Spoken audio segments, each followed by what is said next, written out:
সম্মানীয় দর্শক বন্ধুগণ, ব্যাংক অ্যাকাউন্ট নেই এমন মানুষ খুঁজে পাওয়া মুশকিল। বর্তমানে ব্যাংক জালিয়াতি অত্যন্ত বেশি পরিমাণে বৃদ্ধি পেয়েছে। ওটিপির মাধ্যমে এতদিন পর্যন্ত টাকা গায়েব করা হচ্ছিল।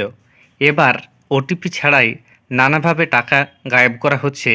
তাই পুলিশের তরফ থেকে সাধারণ মানুষকে সতর্ক করা হয়েছে। বেশ কতগুলি নিয়মের কথা বলা হয়েছে, যেগুলি মেনে চললে আপনার ব্যাংক অ্যাকাউন্টকে আপনি রক্ষা করতে পারবেন। অর্থাৎ আপনার ব্যাংক অ্যাকাউন্ট থেকে টাকা কেউ জালিয়াতি করতে পারবে না। ভিডিওটি অত্যন্ত গুরুত্বপূর্ণ হতে চলেছে, তাই স্কিপ না করে দেখুন এবং চ্যানেলে নতুন হয়ে থাকলে ছোট্ট চ্যানেলটি সাবস্ক্রাইব করে নোটিফিকেশান অল করে রাখতে ভুলবেন না। দেখুন এ বিষয়ে প্রতিবেদনে কি বলা হয়েছে। সম্প্রতি লাগাম ছাড়া হয়ে উঠেছে সাইবার প্রতারণা। ওটিপির আর কোনো গল্প নেই, শটান ব্যাংক থেকে টাকা গায়েব করে দেওয়া হচ্ছে। সেই পরিস্থিতিতে আমজনতাকে সতর্ক করতে কয়েকটি পরামর্শ দিল কলকাতা পুলিশ।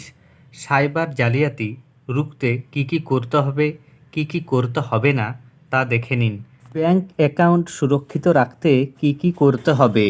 সর্বপ্রথম আধারের বায়োমেট্রিক লক করতে হবে। আধার অ্যাপ ডাউনলোড করে আধার বায়োমেট্রিক লক করতে পারেন।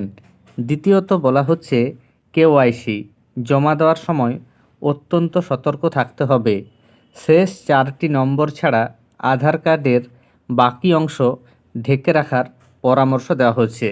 অর্থাৎ আপনারা প্রয়োজনে মাস্ক আধার ব্যবহার করতে পারেন।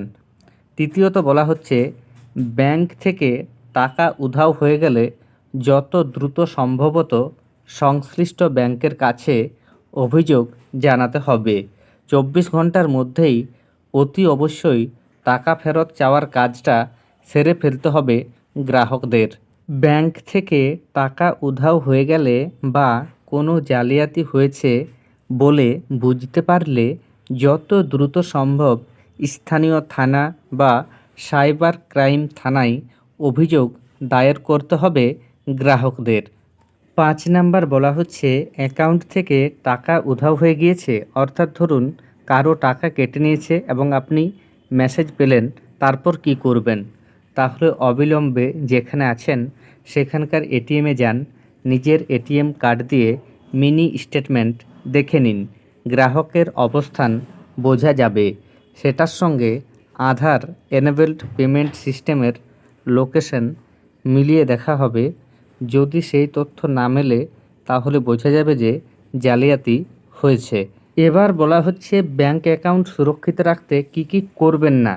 প্রথমত, ভেরিফিকেশন বা যাচাই না করে কোনো প্ল্যাটফর্মে একাধিকবার বায়োমেট্রিক দেবেন না। কারণ একাধিক ঘটনায় দেখা গিয়েছে যে মেশিন বুঝতে পারছে না বলে দাবি করে একাধিকবার সংশ্লিষ্ট ব্যক্তির ফিঙ্গারপ্রিন্ট নিয়ে নেওয়া হয়। পরবর্তীতে সেই ফিঙ্গারপ্রিন্ট ব্যবহার করে জালিয়াতি করা হয় বা ব্যাংক অ্যাকাউন্ট থেকে টাকা গায়েব করে দেওয়া হয়।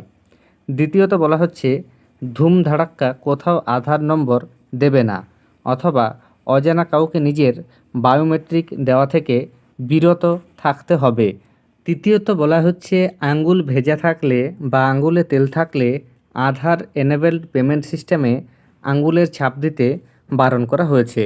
বর্তমানকালে অনেকেই ফিঙ্গারপ্রিন্ট দিয়ে টাকা তোলে বা অনেক সময় গ্যাসের কানেকশন ক্ষেত্রে বায়োমেট্রিক দিতে হয়। সমস্ত ক্ষেত্রে আপনারা যখন আঙ্গুলের ছাপ দেবেন সাবধান থাকবেন এবং একবারের বেশি দ্বিতীয়বার দেবেন না। এর পাশাপাশি আঙ্গুল যদি আপনার ভেজা থাকে বা আঙ্গুলে তেল থাকে তাহলে কখনোই ওই যে মেশিন রয়েছে আধার এনেবেলড পেমেন্ট সিস্টেম, অর্থাৎ যার উপর আপনারা আঙ্গুলের ছাপটি দেন সেটিতে ছাপ দেবেন না। ধন্যবাদ।